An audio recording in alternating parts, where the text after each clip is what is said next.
Welcome back to the Hen House Files, where the coop is cursed, the feathers are freaky, and every cluck could be your last.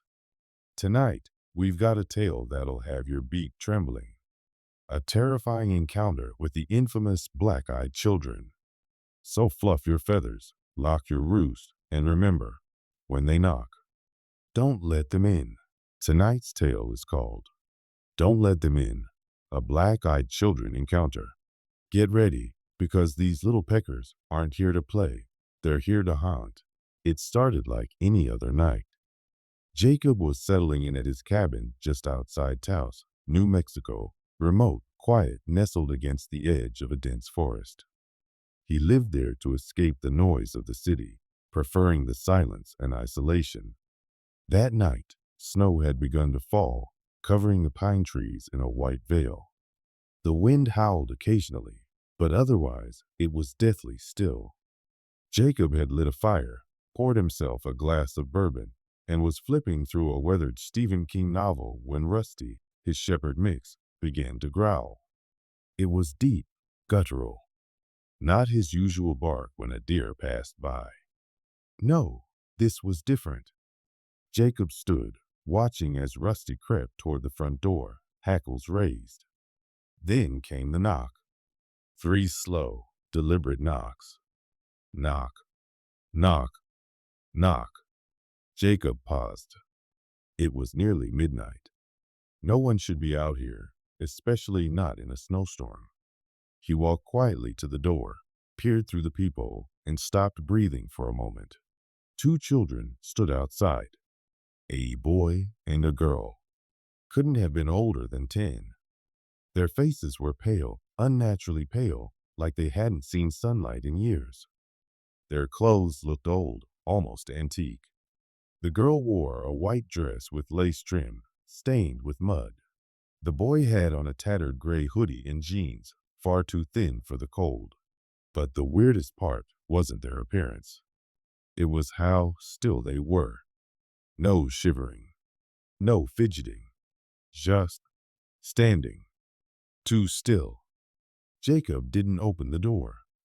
He called out, "You kids okay? You lost?" That's when the girl raised her head. Slowly, deliberately. Her voice was soft. "We need to come in. Please. Our parents will be here soon." Every instinct in Jacob's body screamed no. He didn't know why, but something about her words sent ice down his spine. "Where are your parents?" he asked. "They'll be here," the boy replied, not moving. Soon, Jacob's hands were starting to tremble. There was something off, something wrong about the way they spoke. Monotone, like they were reading from a script. He stared through the peephole again, and his blood ran cold. Their eyes were black, not just the pupils. No whites, no irises, just 2 soulless black orbs staring straight ahead. Jacob stumbled backward, nearly dropping his glass. And then they knocked again. "Knock! Knock! Knock! Let us in," the girl whispered. "We can't come in unless you invite us." Jacob locked the deadbolt. Every instinct screamed danger, but curiosity clawed at the back of his mind.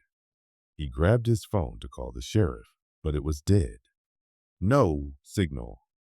No Wi-Fi. Then Rusty bolted upstairs, whimpering. He had never done that before. Jacob backed away from the door, grabbed his shotgun, and waited in silence.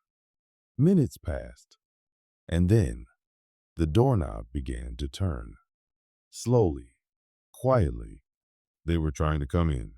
Jacob shouted, "I have a gun. Get away from the house." And then total silence. No footsteps. No retreating voices. Just the sound of wind blowing snow against the windows. He waited. 10 minutes. 15. Still nothing. Finally, with his heart pounding, he peeked through the window beside the door. They were gone. But on the porch, sitting directly in the center of the doormat, was a dead crow. Its neck twisted at an unnatural angle. its eyes gone. If you survived that story without molting in fear, make sure to peck that like button, scratch that subscribe, and share this tale with your flock. Got a creepy story of your own? Drop it in the comments and we might feature it in the next episode. We're always hatching new horrors here at the Hen House Files. Until next time, keep your co-op locked, your flashlight close, and never trust a knock in the dark.